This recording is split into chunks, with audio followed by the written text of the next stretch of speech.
last year, he didn't have this depth. He's having better players around him. He's able to be more efficient and able to have fun. They're winning.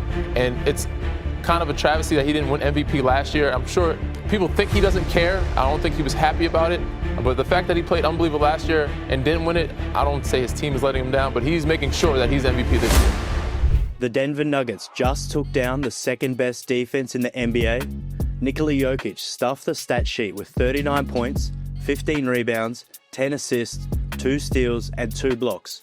Jamal Murray poured in 35, going 14 of 15 from the free throw line. And when Jokic fouled out in overtime, it was Murray who closed the door on Şengün, KD, and the Rockets. That's the kind of win that makes you stop and pay attention. Jokic working on Şengün. This the matchup. Hand in the cookie jar. Bucket and the foul. Because what happens when the best offense in the NBA gets their best defenders back? And when depth stops being a question mark and starts becoming a weapon? This is what the league was afraid of. The Denver Nuggets are putting together an offensive season unlike anything the NBA has ever seen. That probably sounds insane at first. They aren't even sitting atop the Western Conference. That's Oklahoma City. It looks like Nikola Jokic will finally have an all-star teammate, with Jamal Murray having an insane start to the season. And let's be honest, we've seen some absurd offenses in recent years, but the numbers don't care how it sounds. Denver currently leads the NBA in offensive rating at 126 points per 100 possessions, and that number doesn't just lead the league, it breaks history. Relative to league average, the Nuggets are scoring more than 10 points per 100 possessions better than everyone else. No team has ever posted a differential that large, ever. And somehow, they're doing this without being fully healthy. Of course, it starts with Nikola Jokic, a generational offensive engine who bends defenses until they break. But this time around, it isn't a one-man show. Aaron Gordon and Jamal Murray have both crossed the 50-point mark this season. The Nuggets are stocked with shooting, supported by a functional bench, and powered by an offense that's ruthlessly efficient. Individually, none of that feels unprecedented, but put it all together, it's overwhelming. And how far can it take Denver? That part remains to be seen, but right now, no team in the NBA is scoring like the Nuggets, and no team ever has. What makes this even more impressive is that Denver opened the season dealing with multiple injuries throughout the rotation, yet has still managed to stay afloat as one of the league's most dominant offenses through the first 6 weeks. Last season, the Nuggets finished top 4 offensively at just under 120 points per 100 possessions, despite a weaker roster and Jamal Murray starting the year slowly. This season, they've blown past that mark entirely, with Jokic and Murray operating at full throttle.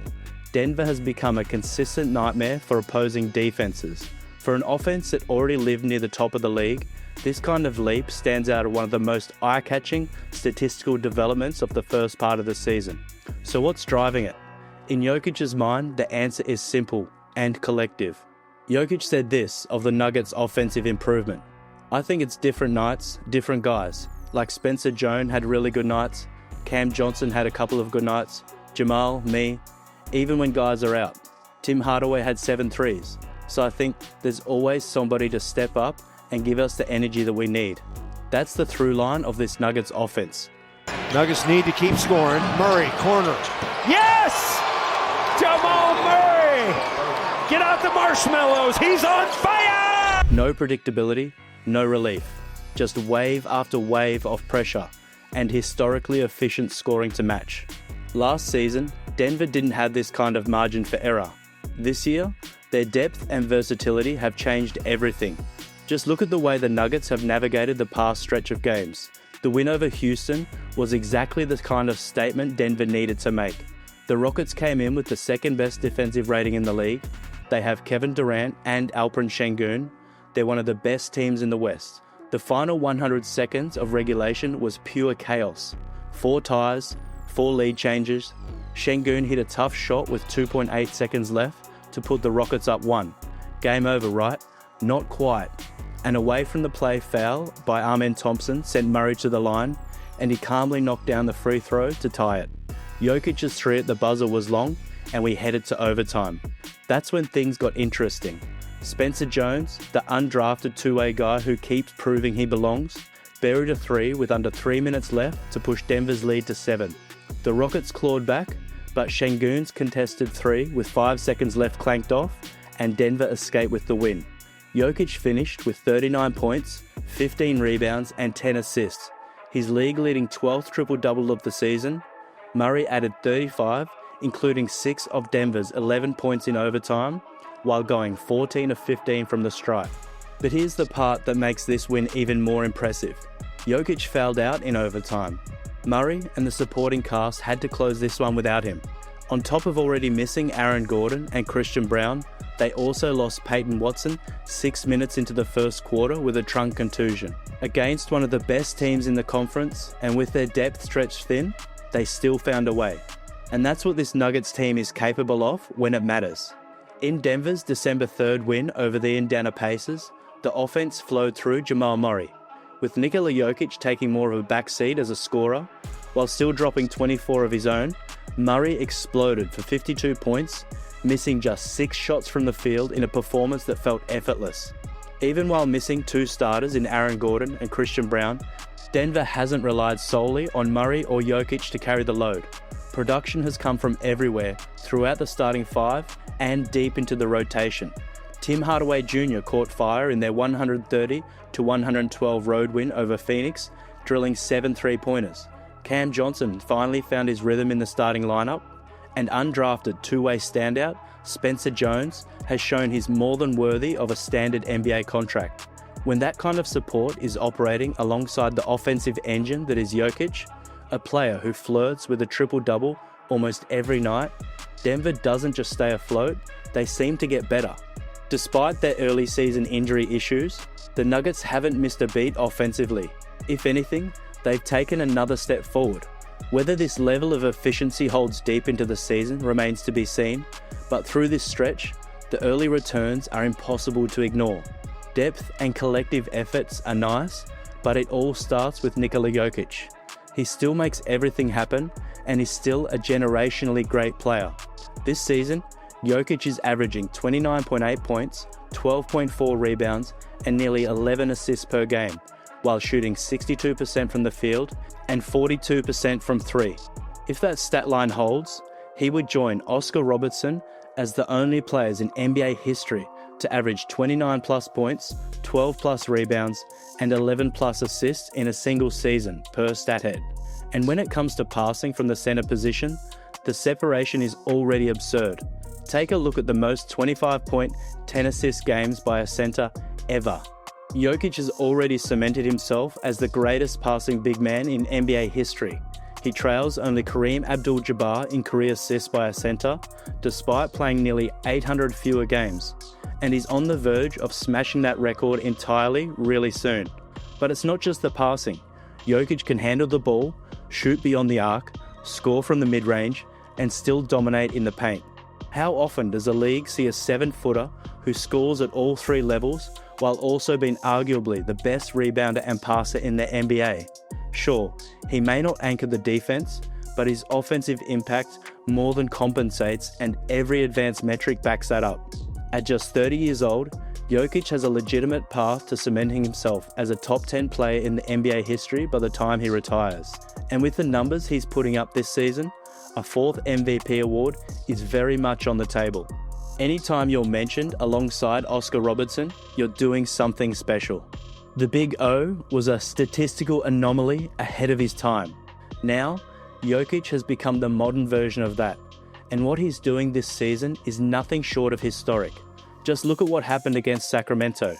Against the Kings, Jokic casually dropped 36 points, 12 rebounds, and 8 assists, shooting 14 of 16 from the field, and he did it all in just 3 quarters. Denver rolled to a 136-105 win. The victory extended the Nuggets' road win streak to 11 games and kept them firmly in second place in the Western Conference, trailing only OKC. But most importantly, Jokic continued strengthening his MVP case. He's finished top 2 in MVP voting in each of the last 5 seasons, winning 3 of them, and the game against the Kings was another reminder why. In that win over the Kings, Jokic became the first player in NBA history to record 36 plus points, 12 plus rebounds, and 8 assists in 30 or fewer minutes, while shooting 80% or better from the field. After the game, Nuggets head coach David Adelman summed it up perfectly. He's the best player alive, so it's fun to watch him play. And right now, it's getting harder and harder to argue otherwise. Offense wins games, but we all know what wins championships.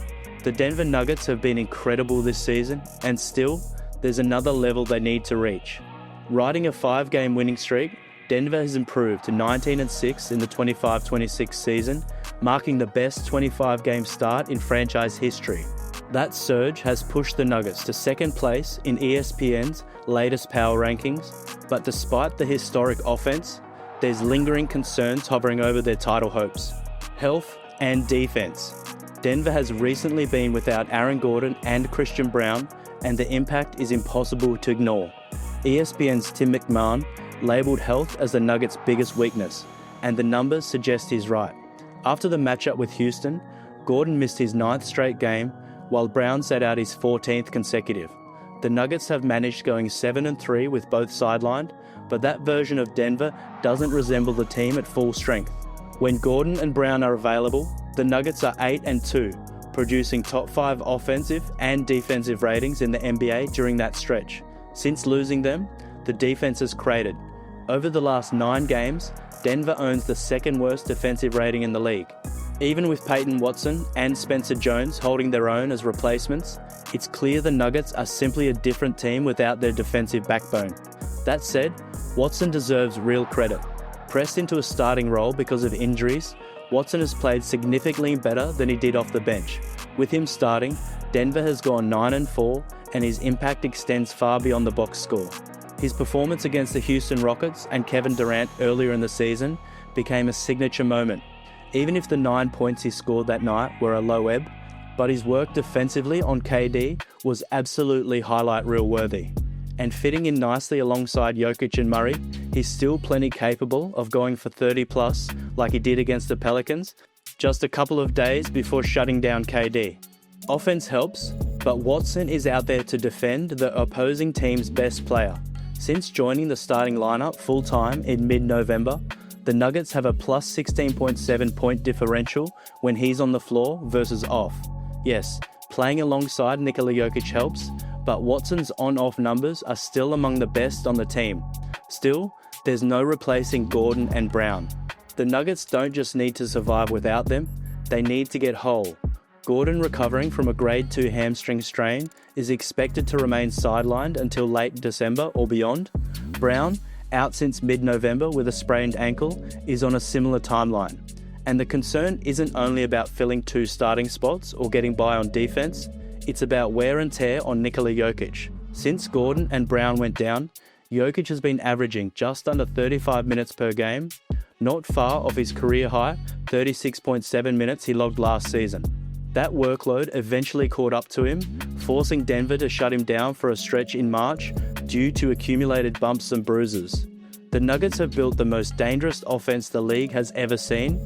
Now the question is simple: can they get healthy and keep their best player fresh long enough for it to matter when it counts most? For now, it looks like if anyone can, it's this group. This off-season was about building up, layering answers on top of what they already worked on, and the results are showing. Jamal Murray is healthy again and firing like the version seasoned playoff defenses remember dreading. Cam Johnson is finding himself in the offense, giving Denver another reliable release valve who understands spacing and movement. Peyton Watson isn't just surviving bigger responsibilities, he's evolving, becoming the exact kind of two-way wing every contender needs. Tim Hardaway Jr. provides instant offense, Bruce Brown and Jonas Valanciunas bring experience and calm off the bench, and Spencer Jones keeps proving this isn't a fluke, he belongs. And above all of it, Nikola Jokic continues to bend the sport around him, obliterating historical benchmarks like they never meant to last. The depth is real, the versatility is real, the answers are already there. They've built exactly what teams feared, a scoring machine. All it took was time, and now the Nuggets are ready to run the league. So what do you think? Are the Nuggets the most legitimate threat to OKC right now? Drop your thoughts in the comments. And if you're going to be watching Denver closely with us for the rest of the season, make sure you're subscribed and hit the bell so you don't miss what comes next. And if you enjoyed this video, maybe check out one of these on your screen now.